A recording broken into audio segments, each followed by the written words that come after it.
tugenda okujjukira abajulizi Namugongo abattibwa Kabaka Mwanga.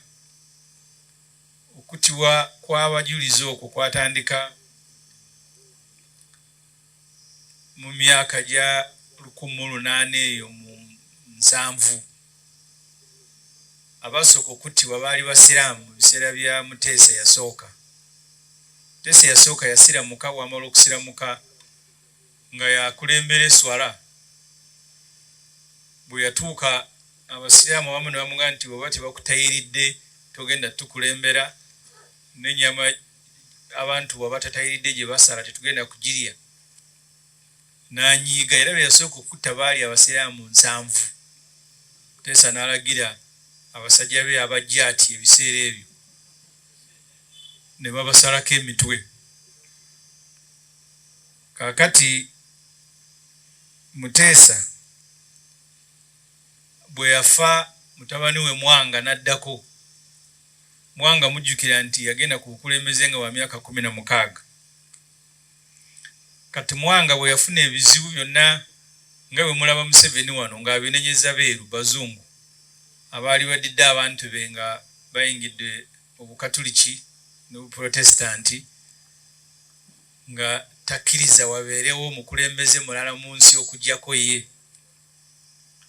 Mwanga kye yakola n'alagira abantu kutandikira ddala n'abamu ku bambo abaabeeranga mu lubiri lwe ng'abanoonya tabalaba, ne bamugamba bagenze kusoma ddiini. N'alagira ne babatta. Ndowooza abaasembayo okuttibwa mu bungi be battibwa e Namugongo nga nnaku z'omwezi 3 omwezi gw'omukaaga 1886.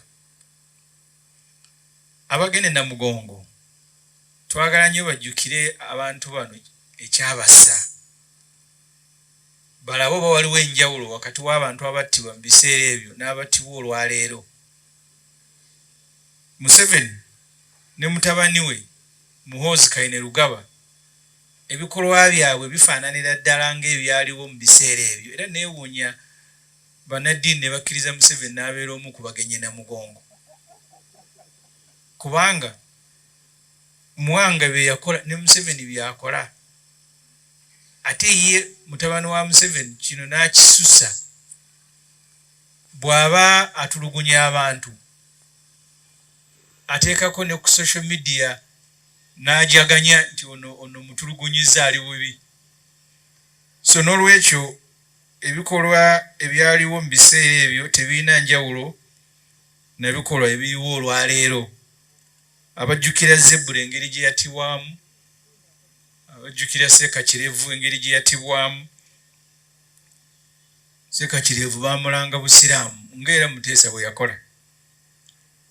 Yasiini Kawuma mujjukira, n'abantu abalala bazze battibwa. Omwali abattibwa wano nga Kabaka alemeseddwa ogenda e Kayunga, abattibwa mu byokulonda mu kalulu akaggwa, ab'e Kaseese. Emyaka gino 40 Museveni gy'amaze mu buyinza talinawo njawulo ne abafuzi abaabeerangawo emyaka kati egisukka 10. Museveni ye mukulembeze ow'oku ntikko, ye mulamuzi, ye sipiika wa paalamenti. Ku buli nsonga mu Uganda ebeerawo na ku buli muntu Museveni yasalawo. Bw'asalawo gwe bakutte nga bakutta, bw'asalawo bakuwambe nga bakuwamba, bw'asalawo ofuluma eggwanga nga Basiteera Nyanzi ng'olifuluma. Kati naffe tuyina modern day Mwanga atudde entebe ng'ebikolwa tebirinaako njawulo wabula biseera bye bibaawula. In fact Museveni abakubeerawo mu biseera ebyo ate yalise abajulizi abasingako ne Mwanga be yatta. Bw'olaba event emu eyogenda e Kayunga yatereko abantu abasukka 5, mu kalulu akawedde yatta abantu abasukka 7. Museveni abakubanga yakulira Uganda ebiseera ebyo, abantu be yalise baalisuse mu 1000. Era kati ndowooza kye tulina okukola naffe kunoonya abantu bano Museveni basse, tubateerewo monument tandike n'okujjukiranga nga bwe bajjukira abajulizi, nga tulina ebijjukizo be yatta nga Kabaka alemeseddwa ogenda e Kayunga, era ennaku ezo tutandike okuzikuzanga zireke kuva mu byafaayo bya Uganda. Abantu bajjukire nga abakulembeze bakanywa omusaayi ababadde mu Uganda. Kuba kati Museveni ojja musanga agenze na Mugonga naye avumirira bali naye nga ataakola ebikolwa bye bimu. Dr. Besigye ku Lwokuna wiiki ewedde omulamuzi owa kkooti ento e Nakawa ayitibwa Christine Nantege yaganye okumuyimbula ku kakalu ka kkooti ng'ate constitution Nakawairo namba 23 kagamba nti omuntu wamala ennaku 180 ng'ali mu kkomera nga tannaba kuweerezebwa mu kkooti enkulu okuwozesebwa, omuntu oyo omulamuzi yenna ne bw'aba wa kkooti nto gw'aba alabiseeko mu maaso g'ekyateekwa okusooka okukola kwe kumuyimbula n'awoza ng'ava bweru. Constitution bw'egamba. Omulamuzi ono Nantege mumujjukira yalina omusango gw'abaalani kati omugenzi ne Segirinya n'abagana okubajjanjaba naddala Segirinya nga mulwadde. Yali biseera ebyo yali Masaka. Kati balooya bamubuulidde Constitution byegamba naye n'agamba mbu ate Chief Justice yabawandiikira ekibaluwa ekibalambika bye bateekwa okuwuliriza okuyimbula abantu ku remand nti nga obuyinza obwo kibuwa High Court.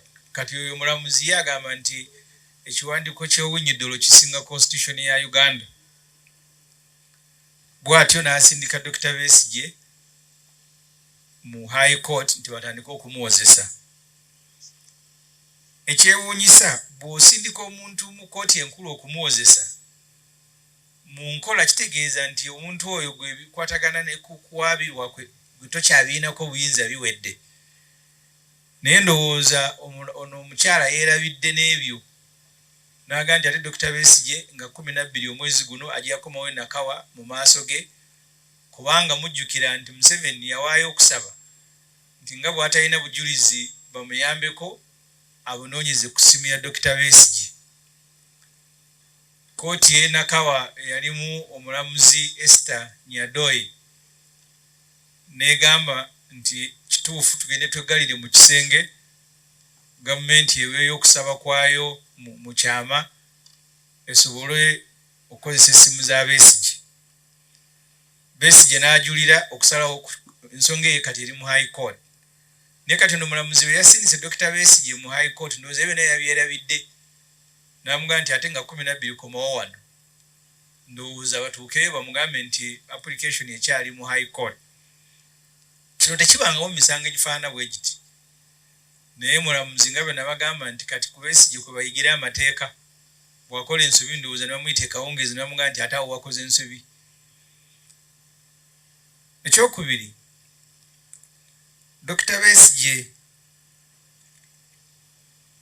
kati saawa zino kyetusuubira nti kkooti enkulu eteekwa kutubuulira ddi lwegenda kuwulira musango gwe. Naye ono omukyalo ga nti Besigye akomewo mu maaso ge bakakozesanga kakodyo okulaba nga olw'okuba tebalina bujulizi Besigye abeera mu kkomera okumala ekiseera ekiwanvu kubanga bw'ona agenda mu High Court nga bagamba nti balinda criminal session etanaakutandika bagenda nti mulamuzi fayiro ya Besigye kugiwa mulamuzi. Kati ndowooza kwegamba nti Besigye akomewo n'akubadde kimenya amateeka mu maaso gange bateekewo ekifaananyi mu ggwanga nti ebya Besigye bali mu biwuliriza. Kuba teriyo mulamuzi ayinza kukola kino Nantege kye yakoze. Gavumenti eno eya Museveni bw'eba eyagala okubeeza mu kkomera ebadde ekikozesa mu ntandikwa nga bwe bakuvunaana omusango gwa Nagomola bagera ebula wiiki emu. Constitution egamba nti kasitoma alina 180 balina okkuta bagera ebula ennaku 2 nga bakusindika mu High Court nga bagamba nti atumusindise bamuvunaane nga bagana okkuta. Naye ku bya Besigye kyabalemerera ennaku 180 zaggwako nga tebannamusindika kati nga beetaaga kuyiiya. Kati ono omulamuzi ono Nantege kye yabayambyeko ne yeefuula nga bwe mwamulabye ne yeekazaakazaawo n'amaana nga ndi Besigye agende mu High Court batandika omuvunaana. Mujjukira nti esooka okukuma Dr. Besigye esooka omugana okweyimirira omulamuzi Rosette Comfort Kania yaga nti ebisaanyizo byonna ebyokweyimirira Dr. Besigye ebituukiriza naye ddayo mukomera kyataagattako nti Museveni yandagidde naye ng'olaba kyali kiri obvious kuba tuyinza agamba nti ebisaanyizo byonna obituukiriza naye ddayo mukomera ensonga teyagiwa naye olaba ng'eyo Museveni yali amulagidde nga Dr. Besigye asindikibwa mu kooti enkulu. Enkola ya kooti egamba nti oteekwa okuleeta obujulizi bw'ogenda okusinziirako. Kati Museveni obujulizi bwe yaleese yagambye nti Ssemujju Nganda ne Erias Lukwago Salamu Musumba yali abategekera meeting bagende basinkana omuntu gwe bataatubuulidde bayambeko Besigye okuggyako gavumenti. Kakati olabira ddala kugamba abantu bali mu gavumenti eno nti yayonoonekera ddala n'evunda n'okuwunyewunya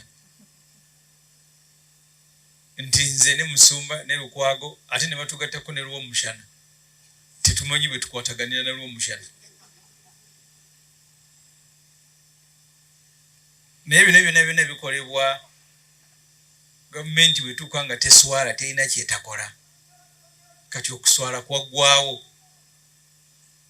kubanga nze teriyo yadde omuntu yali ampise owa CID oba waki erinnya nalirabidde ku mpapula zitwala Besigye mu kooti nti naawe olina meeting gye wali ogenda okugendamu bwe bamaze ne bagattako abakulembeze baffe 36 be bakwatire Kisuumu ne babawamba naye ate abo 36 manya nti babasiba ne bagenda e Nakawa ne babeera mu kkomera n'amaani abatwala mu kooti okubawoza batuuka mu kooti nga tewali bujulizi emyezi bejagwa kooti nenga nti mugende ababaleeta tebaleetangayo yadde mujulizi n'omu kati 36 manyi kye babayisaamu babakubye babalinnye wadde hafu omujulizi tebamuleeta mu kooti kati bagende nti ate bwe bujulizi bagenda okukozesa ku Besigye kuba kati abo baali badde nga baleeta obujulizi nga bungi nnyo nga bali mu kkomera omusango gwabasinga buli omu nanga nti Besigye omusango gwamusinga naye bw'osooka okwata yadde omujulizi kale wali yeeseeyo hafu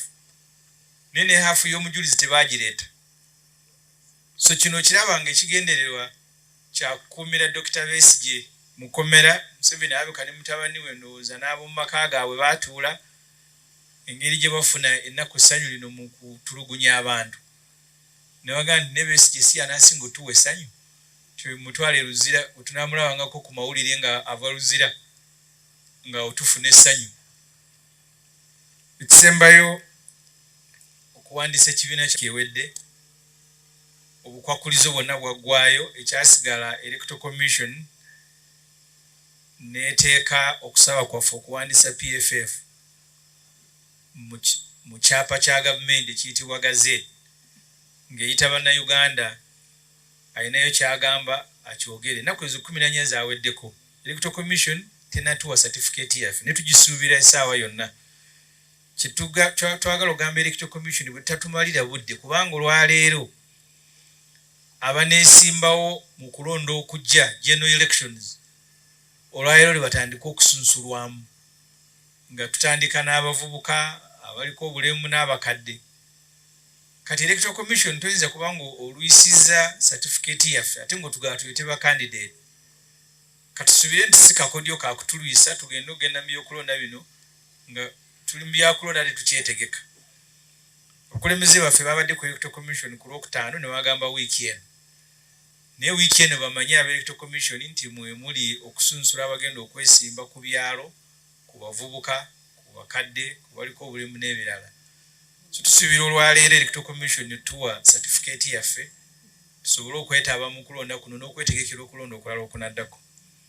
Thank you very much. Oba ayinawo ekibuuzo I will now answer it.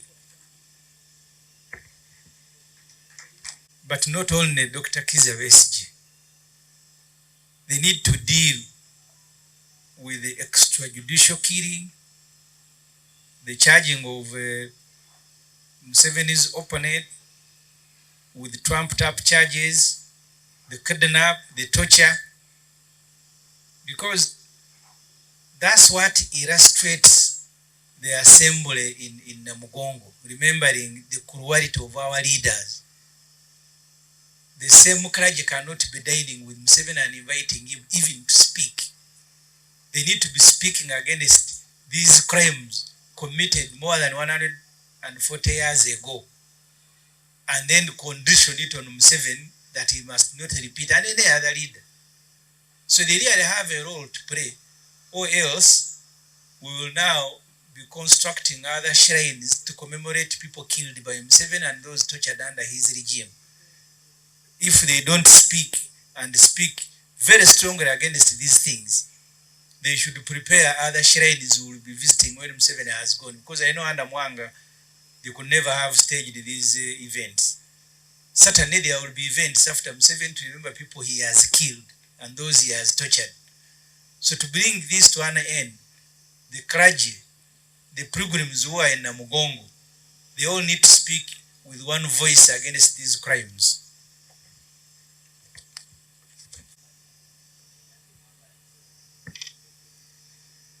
Abantu abali si ekawempe Museveni yali akuba abamuvuganya n'abamawulire yabakubiramu.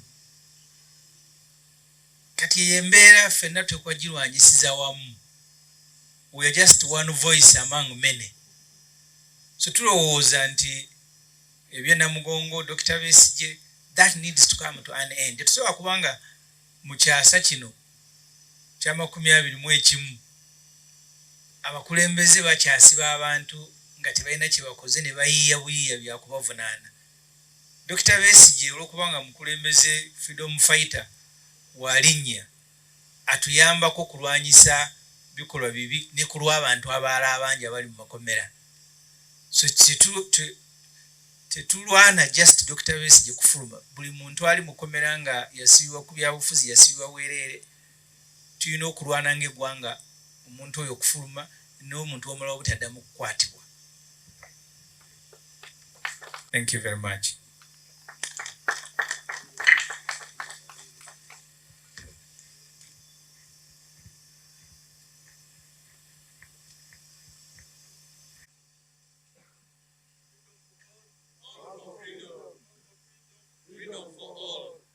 Freedom for all for freedom. PFF, everywhere.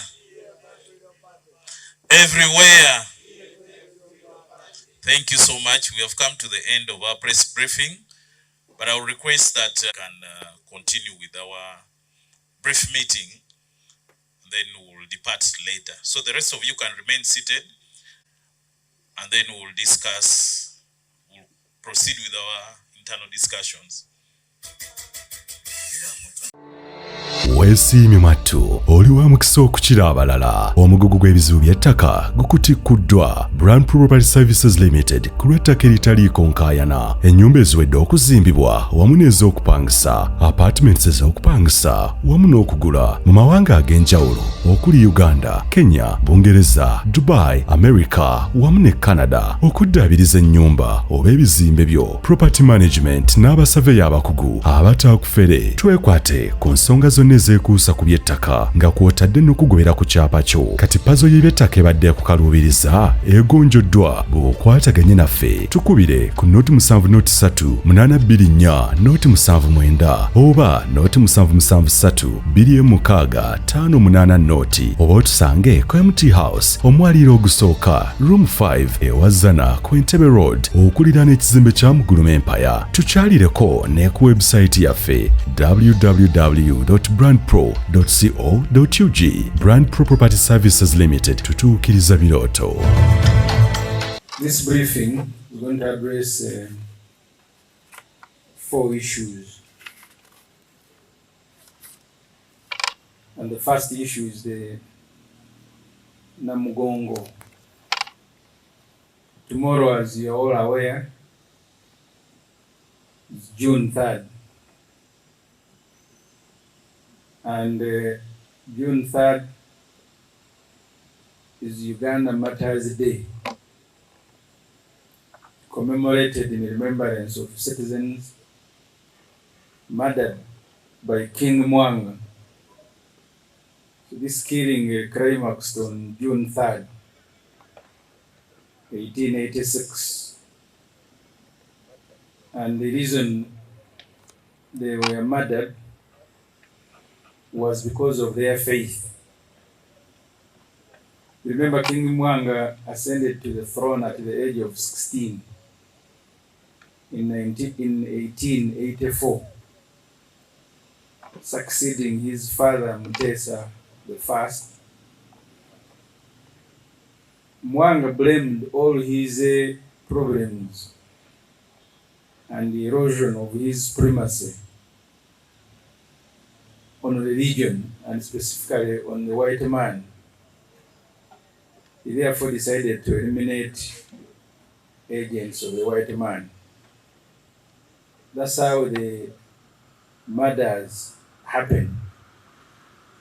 They simply climaxed on June 3rd, but they had happened before.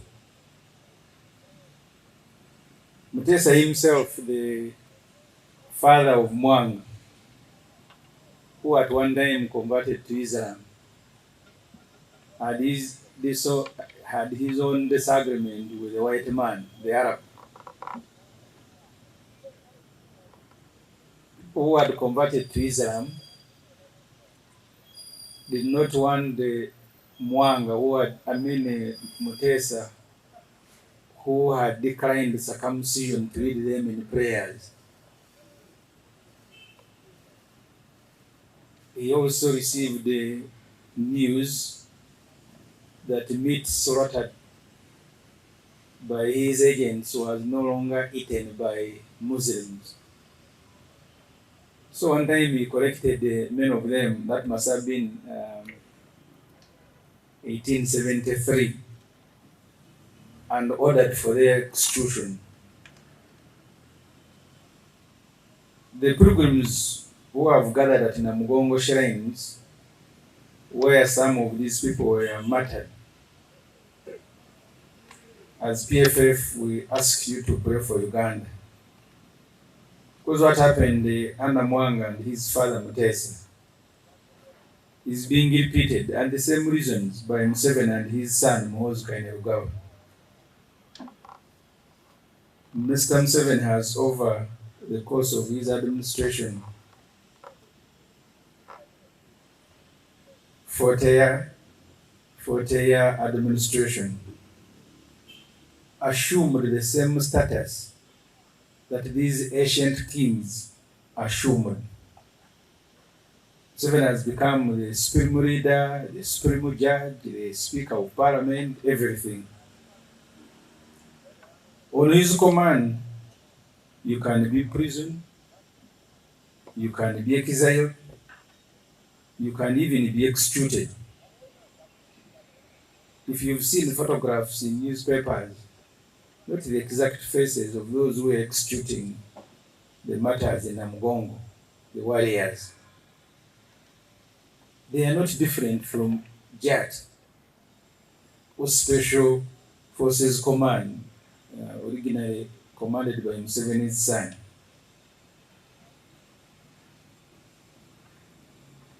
The unfortunate thing is that Museveni's son, Kainerugaba, who is torturing citizens and celebrating their pain on social media, has taken cruelty and brutality a notch higher. Like Mutesa the First and Mwanga, Museveni and Muhoozi have become one authority on each and everything, on everybody and on everything. So that's the situation that people who are going to Namugongo must reflect on and pray for the country, because we are exactly where these matters were more than 140 years ago. So I want to make an appeal to the clergy who are leading prayers in Namugongo as the People's Front for Freedom. We want to ask them first, as clergy, to disassociate themselves from the devil-like conduct of Museveni's administration. evils such as kidnapping citizens, torturing them, and the committing of extrajudicial killings. You still remember how Boxer Isaac Senyange, who was commonly known as Zebra, was killed. Sheikh Chirevu, Yasin Kauma, and others.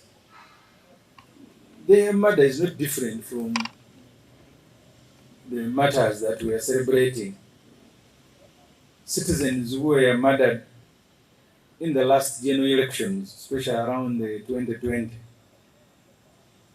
The Kayunga, those who were killed during the Kayunga protests when the Kawako of Uganda had been stopped from traveling to Kayunga. The murders in Kasese. So the programs must reject Museveni's brutality. The summons this year should be about state brutality, forced disappearance, kidnap, and torture. Speaking against the brutality and cruelty of leaders 140 years ago, and I'm talking about the clergy, speaking about these evils, and then you dine with leaders who are committing the same crime today, will make you the clergy, look like accomplices. We all must take courage from Namugongo Martyrs to fight for our right, especially the right to life. We must emulate the extraordinary courage of these martyrs, and that's why people are trekking from their respective districts to Namugongo. We want to emulate people in the face of brutality, continue professing their faith. Those of you who are going to Namugongo, who belong to political parties, this is exactly what you must do. You don't just go to Namugongo as a ceremony. You are remembering people who picked courage in the face of brutality. They got murdered for their faith. That's what we must exhibit as we are fighting for our right to be free. And that takes me to Dr. Besigye and the various NRM cadres and judges that are trying him. On Thursday last week, the Nakawa Chief Magistrate, Christine Nantege, denied Dr. Besigye mandatory bail after clocking 180 days on remand as commanded by Article 3 of the Constitution. This magistrate said the reason she was denying Dr. Besigye bail was because they have what she called the practicing guidelines issued by the Chief Justice Owunyidoro. And she said even when you clock 180 days on remand, Owunyidoro said the application for bail can only be handled by the High Court. This magistrate was reminded that when you deny bail, mandatory bail, under your guidelines, you must refer your ruling to the High Court. But as you all witnessed, she refused. She refused and then went ahead to hear an application by the regime to have Dr. Besigye committed.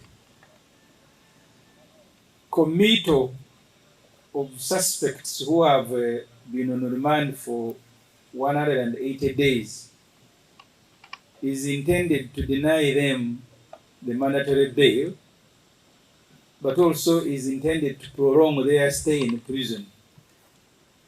Because you are now at the mercy of judges in the High Court who will remind you that the criminal session hasn't started. So all these things are done to ensure that Dr. Besigye stays in prison. That's why in the earlier cases for other suspects, when you are about to clock 180 days in prison, they will commit you at least a week before, say that you don't apply for mandatory bail. But for Dr. Besigye, they were even unable to commit him before the 180 days. In fact, he had been in prison on remand for 196 days, the time this application was presented. So the regime couldn't go ahead with the, so they couldn't keep Dr. Besigye in prison without violating the constitution. So they needed the help of the magistrate, which help Christine Nantege, chief magistrate, offered. She refused to grant Dr. Besigye bail. She also refused to refer her ruling to the High Court. And instead they committed Dr. Besigye, but also remanded Dr. Besigye up to 12th of this month. This is the first time something like this is happening, that you have seized all the pre-trial processes, you will refer the suspect to the High Court, but you require the suspect to continue appearing before you. Maybe she was fidgeting. She didn't even remember that this has never happened, that you refer a suspect to the High Court for trial and then ask the state to come and present an application, because you know there is a pending application by Museveni to have access to Dr. Besigye's phones so that they can use his phones as evidence. So the moment you refer a case to the High Court, it means all the pre-trial cases have ceased. But this magistrate, Nantege, even after committing Dr. Besigye, she said Dr. Besigye will appear before her on 12th June. That's why I said last week that maybe these judicial officers are using Dr. Besigye to do internship. Some of them who should go to Makerere and other law schools to learn law. So they are now using Besigye to learn and refresh themselves. Because there is no way you're going to commit a person to the High Court and then you require the same person to appear before you as if the pre-trial processes are still continuing.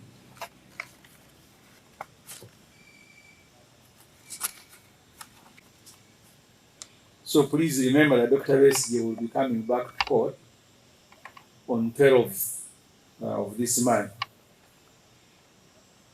Related to this is the continuation to fabricate evidence. As you all saw, without shame, the regime in their summary evidence, because when you are committing a person to the High Court, you present evidence that you rely on.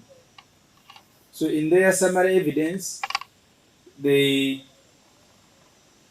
included other PFF leaders, including myself, the Road Mayor Aleese, the Honorable Salam Musumba, and they claim that the Honorable Salam Musumba had organized the meeting to be attended by myself, the Road Mayor, and all these meetings were meant to overthrow government. And it's one of those meetings that Dr. Besigye was organizing. They also further mentioned the 36 PFF leaders and promoters who were kidnapped from Kisumu. That they are going to Kisumu was part of the conspiracy by Besigye and Bitabudde to remove government.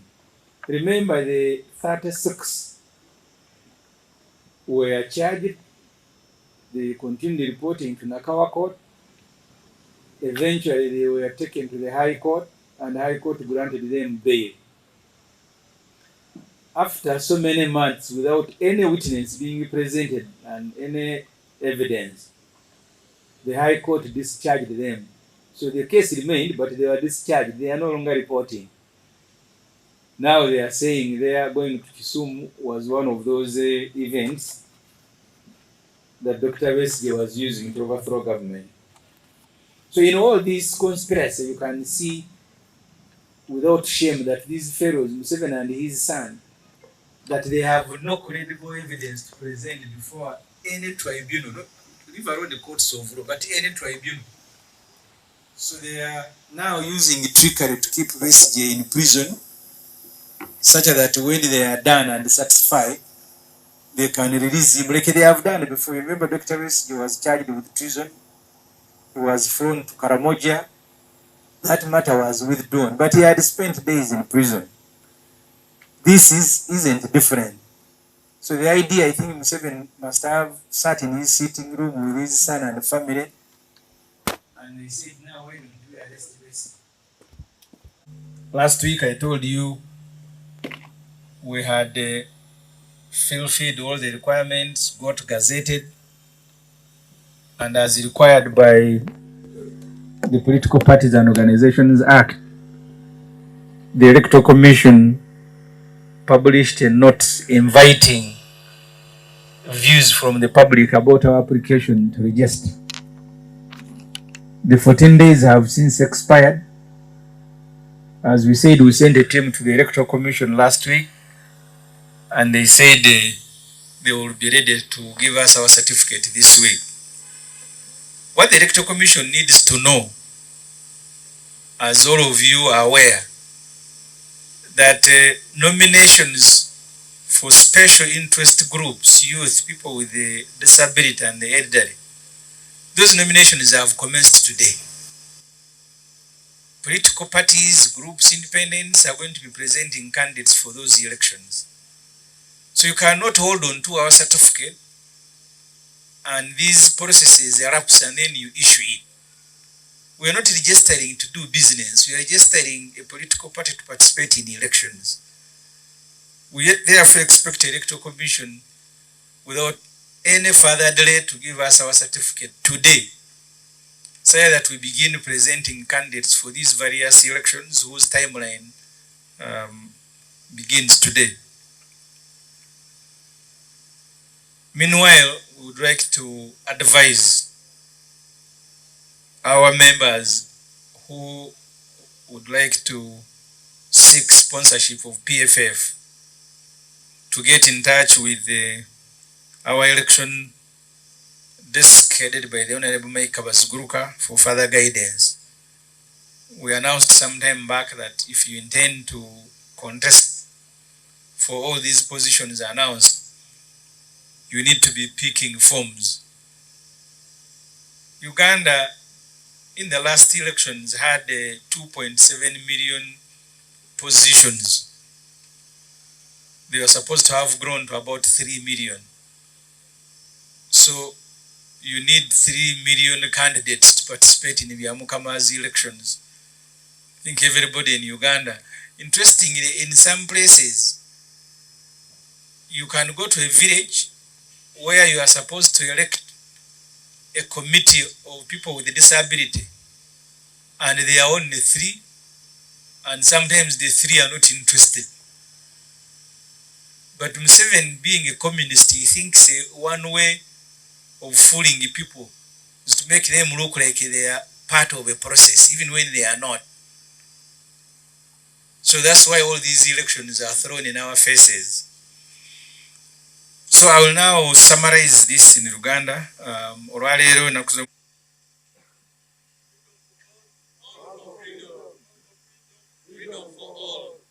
Freedom for all for freedom. PFF,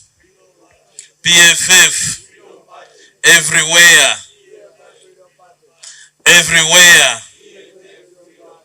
Thank you so much. We have come to the end of our press briefing, but I will request that we can continue with our brief meeting, and then we will depart later. So the rest of you can remain seated.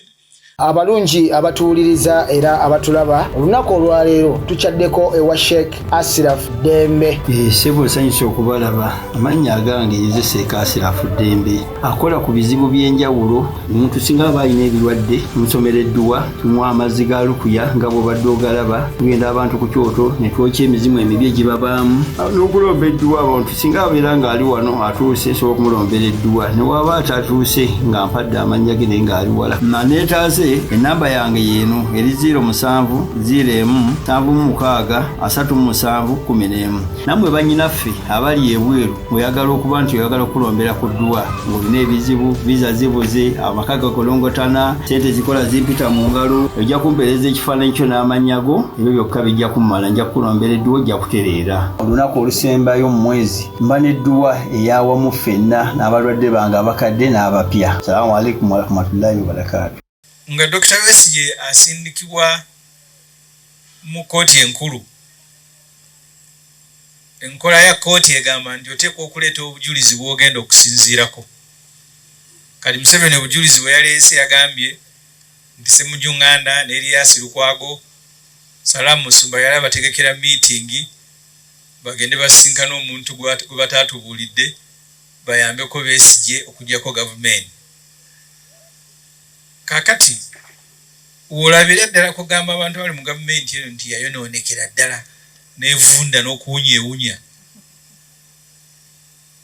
nti nze ne Musumba ne Lukwago ate ne batugattako ne Lwomushana tetumanyi bwe tukwataganira ne Lwomushana. Naye bino byonna bikolebwa gavumenti bwetuuka nga teswala terina kyetakola. Kati okuswala kwaggwawo kubanga nze teriyo yadde omuntu yali ampise oba wa CID oba waki erinnya nalirabidde ku mpapula zitwala Besigye mu kooti nti naawe olina meeting gye wali ogenda okugendamu. Bwe bamaze ne bagattako abakulembeze baffe 36 be bakwatire bawamba naye ate abo 36 manya nti babasiba ne bagenda Nakawa ne babeera mu komera n'amaani abatwala mu kooti okubawozesa. Batuuka mu kooti nga tewali bujulizi. Emyezi bijja gwa kooti nenga nti mugende ababaleeta tebaleetangayo yadde mujulizi n'omu. Kati 36 manyi kye babayisaamu babakubye babalinnye wadde hafu omujulizi tebamuleeta mu kooti. Kati bagenda nti ate bwe bujulizi bagenda okukozesa ku Besigye. Kuba kati abo baali badde nga baleeta obujulizi nga bungi nnyo nga bali mu kkomera omusango gwabasinga buli omu nanga nti Besigye omusango gwamusinga. Naye bw'osooka okwata yadde omujulizi kale wali yeeseeyo hafu naye ne hafu y'omujulizi tebagireeta. So kino kiraba nga ekigendererwa kya kukuumira Dr. Besigye mu kkomera. Museveni abika ne mutabani we ndowooza n'ab'omu maka gaabwe baatuula engeri gye bafuna ennaku essanyu lino mu kutulugunya abantu. Ne bagamba nti ne Besigye si anaasinga otuwa essanyu mutwale Luzira otunaamulabangako ku mawulire nga ava Luzira nga otufuna essanyu. Si ekawempe Museveni yali akuba abamuvuganya n'abamawulire yabakubiramu. Kati yembeera ffenna tekwagirwanyisiza wamu. We are just one voice among many. So tulowooza nti ebyenamugongo Dr. Besigye that needs to come to an end. Tusobola kubanga mu kyasa kino kya 21 abakulembeze bakyasiba abantu nga tebalina kye bakoze ne bayiiya buyiiya bya kubavunaana. Dr. Besigye olw'okubanga mukulembeze freedom fighter walinnya atuyambako kulwanyisa bikolwa bibi ne kulwa abantu abaala abangi abali mu makomera. So tetulwana just Dr. Besigye kufuluma. Buli muntu ali mu komera nga yasibibwa ku byabufuzi yasibibwa bwereere.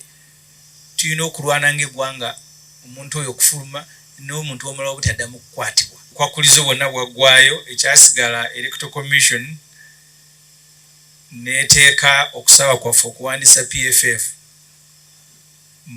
mu kyapa kya gavumenti ekiyitibwa Gazette ng'eyita bannayuganda ayinayo kyagamba akyogere. Ennaku ezo 14 zaaweddeko Electoral Commission tenatuwa certificate yaffe ne tugisuubira essaawa yonna. Twagala ogamba Electoral Commission bwe tatumalira budde kubanga olwaleero abaneesimbawo mu kulonda okujja general elections olwaleero lwe batandika okusunsulwamu nga tutandika n'abavubuka abaliko obulemu n'abakadde. Kati Electoral Commission toyinza kubanga oluyisiza certificate yaffe ate ng'otugala tuyite ba candidate. Katusubire nti si kakodyo kakutulwisa tugenda ogenda mu byokulonda bino nga tuli mu byakulonda tetukyetegeka. Abakulembeze baffe babadde ku Electoral Commission ku Lwokutaano ne bagamba wiiki eno ne weekend bamanye Electoral Commission nti mwe muli okusunsula abagenda okwesimba ku byalo ku bavubuka ku bakadde ku baliko obulemu n'ebirala. So tusubira olwaleero Electoral Commission tuwa certificate yaffe tusobole okwetaba mu kulonda kuno n'okwetegekera okulonda okulala okunaddako. Abasooka okuttibwa baali basiraamu mu biseera bya Muteesa yasooka. Muteesa yasooka yasiramuka, wamala okusiramuka nga yakulembera Swala. Bwe yatuuka abasiraamu abamu ne bamugamba nti bw'oba tebakutayiridde togenda tukulembera, n'ennyama abantu bw'aba tatayiridde gye basala tetugenda kugirya. N'anyiiga, era bwe yasooka okutta baali abasiraamu 7. Muteesa n'alagira abasajja be abajja ati ebiseera ebyo ne babasalako emitwe. Kaakati Muteesa bwe yafa mutabani we Mwanga n'addako. Mwanga mujjukira nti yagenda ku bukulembeze nga wa myaka 16. Kati Mwanga bwe yafuna ebizibu byonna nga bwe mulaba Museveni wano ng'abinenyeza beeru bazungu abaali baddidde abantu be nga bayingidde obukatuliki n'obuprotestanti, nga takkiriza wabeerewo omukulembeze mulala mu nsi okuggyako ye. Mwanga kye yakola n'alagira abantu kutandikira ddala n'abamu ku bambo abaabeeranga mu lubiri lwe nga abanoonya tabalaba, ne bamugamba bagenze kusoma ddiini. N'alagira ne babatta. Ndowooza abaasembayo okuttibwa mu bungi be battibwa e Namugongo nga nnaku z'omwezi 3 omwezi gw'omukaaga 1886. Abagenda e Namugongo twagala nnyo bajjukire abantu bano ekyabassa, balabe oba waliwo enjawulo wakati w'abantu abattibwa mu biseera ebyo n'abattibwa olwaleero. Museveni ne mutabani we Muhoozi Kainerugaba ebikolwa byabwe bifaananira ddala ng'ebyaliwo mu biseera ebyo, era neewuunya bannaddiini ne bakkiriza Museveni n'abeera omu ku bagenyi Namugongo, kubanga Mwanga bye yakola ne Museveni byakola, ate ye mutabani wa Museveni kino n'akisusa. Bw'aba atulugunya abantu ateekako ne ku social media n'ajaganya nti ono mutulugunyiza ali bubi. So n'olwekyo ebikolwa ebyaliwo mu biseera ebyo tebiina njawulo na bikolwa ebiriwo olwaleero. Abajjukira Zebbula engeri gye yatibwamu, abajjukira Sseekakirevu engeri gye yatibwamu. Sseekakirevu baamulanga busiraamu ng'era Muteesa bwe yakola. Yasini Kawuma mujjukira n'abantu abalala bazze battibwa. Omwali abattibwa wano nga Kabaka alemeseddwa ogenda e Kayunga, abattibwa mu byokulonda mu kalulu akaggwa, ab'e Kaseese. Emyaka gino 40 Museveni gy'amaze mu buyinza talinawo njawulo ne abafuzi abaabeerangawo emyaka kati egisukka 10. Museveni ye mukulembeze ow'oku ntikko, ye mulamuzi, ye sipiika wa paalamenti. Ku buli nsonga mu Uganda ebeerawo na ku buli muntu Museveni yasalawo. Bw'asalawo gwe bakutte nga bakutta, bw'asalawo bakuwambe nga bakuwamba, bw'asalawo ofuluma eggwanga nga Basiteera Nyanzi ng'olifuluma. Kati naffe tuyina modern day Mwanga atudde entebe ng'ebikolwa tebirinaako njawulo wabula biseera bye bibaawula. In fact Museveni abakubeerawo mu biseera ebyo ate yalise abajulizi abasingako ne Mwanga be yatta. Bw'olaba event emu eyogenda e Kayunga yatereko abantu abasukka 5, mu kalulu akawedde yatta abantu abasukka 7. Museveni abakubanga yakulira Uganda ebiseera ebyo abantu be yalise baalisuse mu 1000, era kati ndowooza kye tulina okukola naffe kunoonya abantu bano Museveni basse tubateerewo monument anike n'okujjukiranga nga bwe bajjukira abajulizi, nga tulina ebijjukizo be yatta nga Kabaka alemeseddwa ogenda e Kayunga, era ennaku ezo tutandike okuzikuzanga zireke kuva mu byafaayo bya Uganda. abantu bajjukire nga abakulembeze bakanywa omusaayi ababadde mu Uganda kuba kati Museveni nyamusanga agenze na mugonga naye avumirira bali naye nga atakola ebikolwa bye bimu. Dr. Besigye ku Lwokuna wiiki ewedde omulamuzi owa kkooti ento e Nakawa ayitibwa Christine Nantege yaganye okumuyimbula ku kakalu ka kkooti ng'ate constitution Nakawairo namba 23 kagamba ti omuntu wamala ennaku 180 ng'ali mu kkomera nga tannaba kuweerezebwa mu kkooti enkulu okuwozesebwa omuntu oyo omulamuzi yenna ne bw'aba wa kkooti nto gwaba alabiseeko mu maaso g'ekyateekwa okusooka okukola kwe kumuyimbula n'awoza ng'ava bweru. Constitution bw'egamba. Omulamuzi ono Nantege mumujjukira yalina omusango gw'abaalani kati omugenzi ne Segirinya n'abagana okubajjanjaba naddala Segirinya nga mulwadde. Yali biseera ebyo yali Masaka.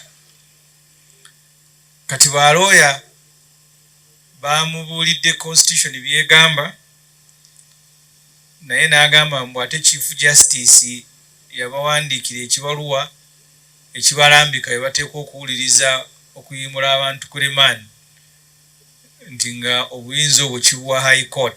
Kati oyo omulamuzi yagamba nti ekiwandiiko ky'Owinyiddolo kisinga Constitution ya Uganda. Bw'atyo n'asindika Dr. Besigye mu High Court nti batandika okumuwozesa. Ekyewuunyisa bw'osindika omuntu mu kkooti enkulu okumuwozesa mu nkola kitegeeza nti omuntu oyo gwe bikwatagana ne kukuwaabirwa kwe gwe tokyabiinako obuyinza biwedde.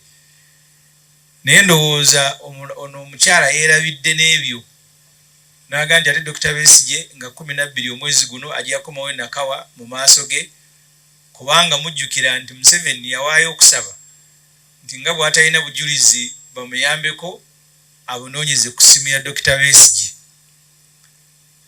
Kkooti y'e Nakawa yalimu omulamuzi Esther Nyadoyi n'egamba nti kituufu tugende twegalire mu kisenge gavumenti eweeyo okusaba kwayo mu kyama esobole okukozesa essimu za Besigye.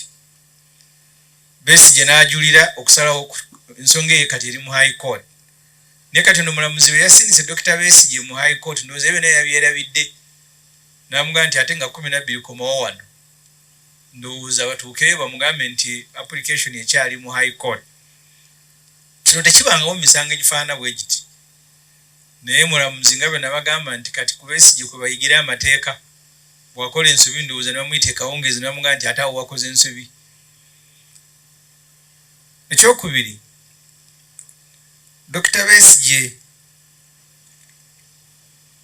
kati saawa zino kyetusuubira nti kkooti enkulu eteekwa kutubuulira ddi lwegenda kuwulira musango gwe. Naye ono omukyalo ga nti Besigye akomewo mu maaso ge bakakozesa nga kakodyo okulaba nga olw'okuba tebalina bujulizi Besigye abeera mu kkomera okumala ekiseera ekiwanvu kubanga bw'ona agenda mu High Court nga bagamba nti balinda criminal session etanaakutandika bagenda nti mulamuzi fayiro ya Besigye kugiwa mulamuzi. Kati ndowooza kwegamba nti Besigye akomewo n'akubadde kimenya amateeka mu maaso gange bateekewo ekifaananyi mu ggwanga nti ebya Besigye bali mu biwuliriza. Kuba teriiyo mulamuzi ayinza kukola kino Nantege kye yakoze. Gavumenti eno eya Museveni bw'eba eyagala okubeeza mu kkomera ebadde ekikozesa mu ntandikwa nga bwe bakuvunaana omusango gwa Nagomola bagera ebula wiiki emu. Constitution egamba nti kasitoma ennaku 180 balina okkuta bagera ebula ennaku 2 nga bakusindika mu High Court nga bagamba nti atumusindise bamuvunaane nga bagana okkuta. Naye ku bya Besigye kyabalemerera ennaku 180 zaggwako nga tebannamusindika kati nga beetaaga kuyiiya. Kati ono omulamuzi ono Nantege kye yabayambyeko ne yeefuula nga bwe mwamulabye ne yeekazaakazaawo n'amaana nga ndi Besigye agende mu High Court batandika omuvunaana. Mujjukira nti esooka okukuma Dr. Besigye esooka omugaana okweyimirira omulamuzi Rosette Comfort Kania yaga nti ebisaanyizo byonna ebyokweyimirira Dr. Besigye bituukiriza naye ddayo mukomera kyataagattako ndi Museveni yandagidde naye ng'olaba kyali kiri obvious kuba tuyinza agamba nti ebisaanyizo byonna obituukiriza naye ddayo mukomera. Uganda Eyenkya